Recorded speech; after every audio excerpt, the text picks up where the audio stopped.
الحمدللہ والصلاۃ والسلام علی رسول اللہ اما بعد۔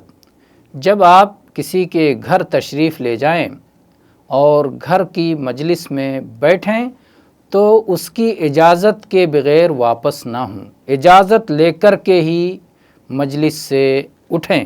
اس میں نہایت بلند ادب اور بہترین سلیقے کی تعلیم ہے۔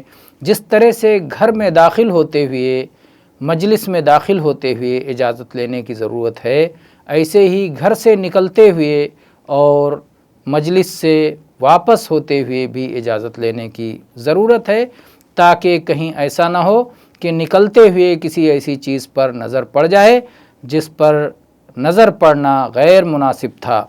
اسی لیے اللہ کے نبی صلی اللہ علیہ وسلم کی حدیث ہے، آپ فرماتے ہیں کہ جب کوئی شخص کسی سے ملاقات کے لیے جائے اور اس کے پاس کچھ دیر بیٹھے تو اس سے اجازت لیے بغیر مجلس سے واپس نہ نکلے۔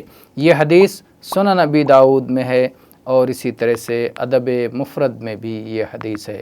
واللہ اعلم والحمد للہ رب العالمین۔